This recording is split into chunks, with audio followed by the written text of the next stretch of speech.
Welcome to the deep dive. Today, we're plunging into the neon-drenched world of Anno Mutationem. If you're into stylish cyberpunk action-adventure games, maybe with a dash of Metroidvania, the exploration, ability gating stuff. Right, the interconnected map design. Exactly. And RPG elements like leveling up and customizing gear, well, then you're probably in the right place. Definitely. Our mission today is basically to unpack everything you need to know about this one.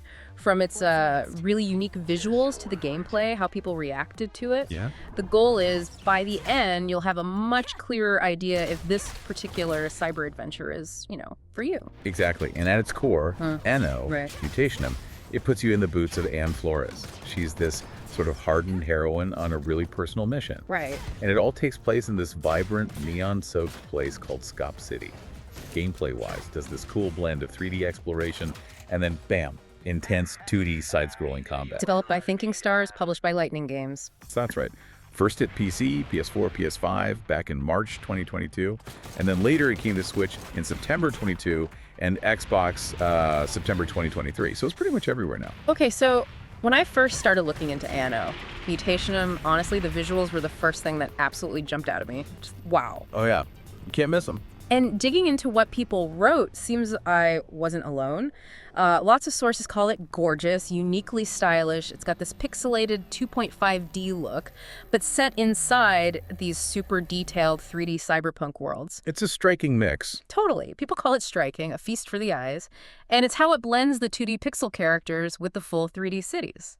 Yeah. It just works, doesn't it? It absolutely does. And it's not just for show, right? It's baked into the design. It lets them have that precise, almost retro 2D action feel for combat, but then open it up for like proper 3D world building and exploration when you're wandering around. So how does that actually work in practice, like when you're playing? Well, mostly it plays like a side scroller when you're in combat or specific platforming or exploration bits. Okay. But then you'll walk through a door or turn a corner in the city, and it just seamlessly shifts. Yeah. Suddenly you're in a full 3D third-person view, walking around, talking to people, taking in the sights.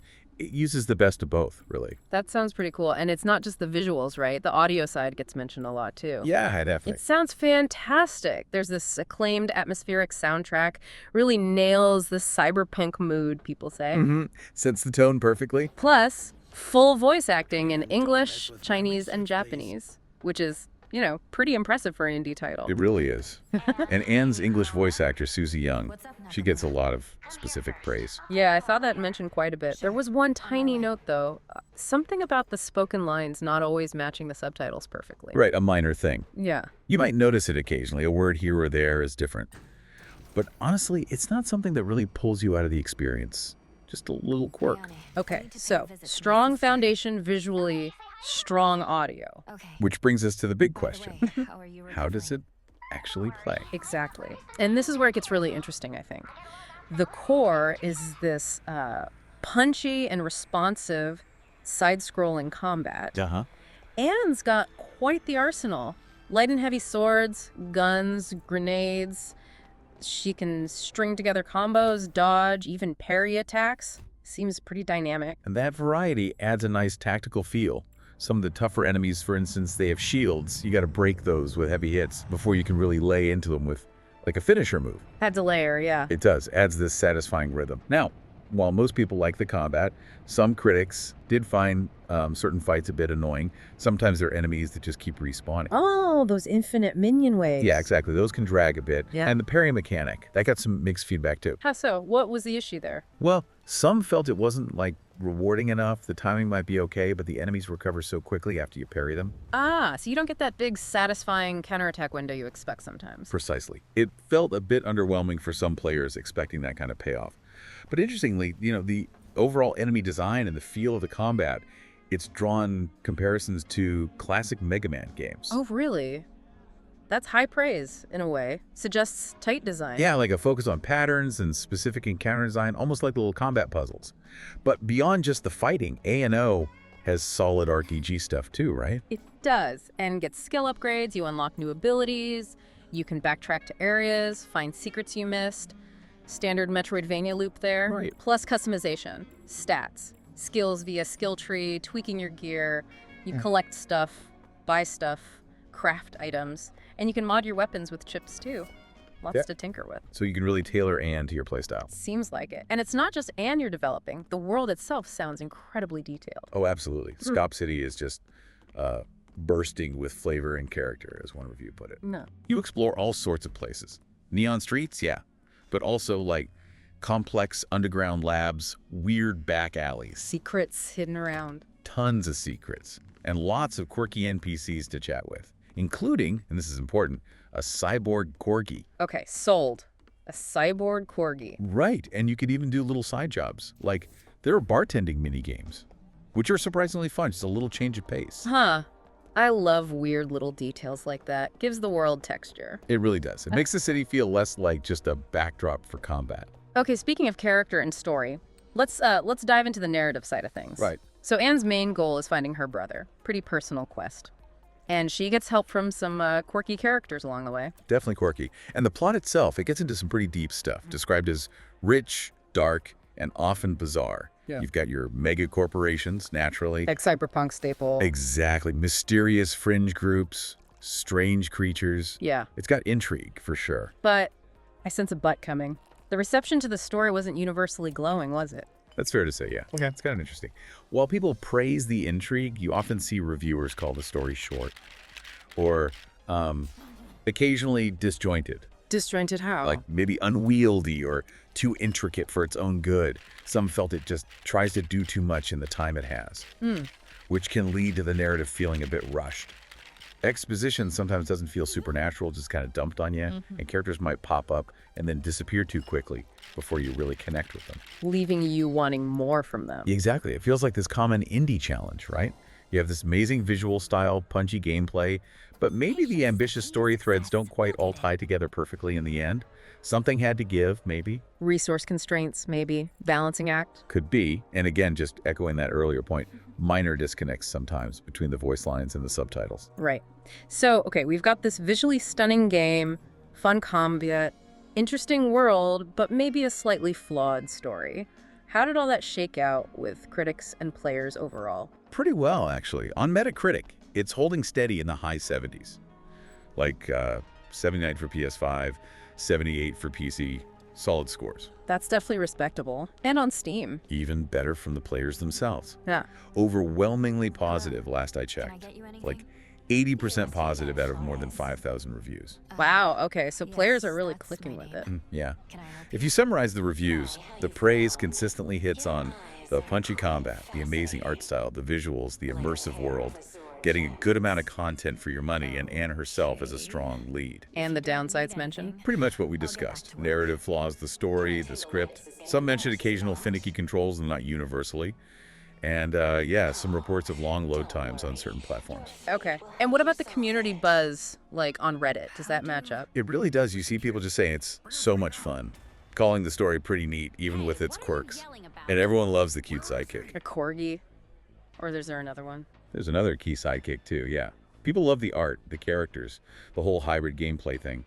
Some folks put serious time into it, like 70 hours, they said. Whoa, 70 for a 10-15 hour game must be exploring every nook and cranny. Or just really enjoying the vibe, though many do mention it feels more like a one-and-done playthrough, not huge replayability. Gotcha.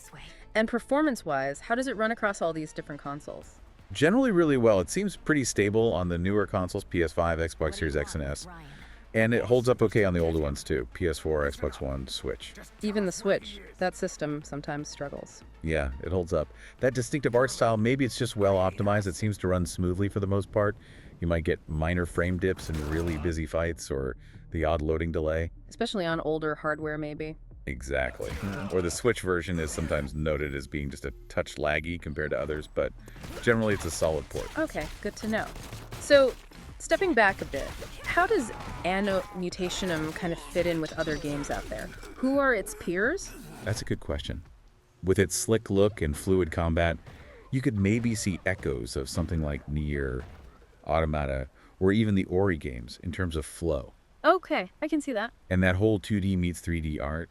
Obvious comparisons to stuff like Octopath Traveler or Triangle Strategy, though Anno uses it very differently, dynamically switching perspectives. Right, not just a static presentation style. Exactly. And in the cyberpunk genre itself, well, For world building, maybe it sits alongside bigger games like Cyberpunk 2077, Yeah. just on a smaller scale.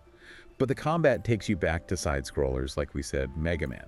It really sounds like a unique blend. It is. It's also got this sort of weird metaphysical spin on Cyberpunk that people point out as being pretty distinctive. So it carves out its own niche then. I think so, yeah. It pulls these elements together into its own stylish package. It might not have the sheer depth or, the 100-hour playtime of a massive Metroidvania epic. Right. But it definitely has its own strong identity. It offers something different. And for people thinking about picking it up, what's the damage price-wise? Pretty reasonable. The standard game is usually around $24.99 USD across Steam, PlayStation Store, Xbox, Nintendo eShop. Okay.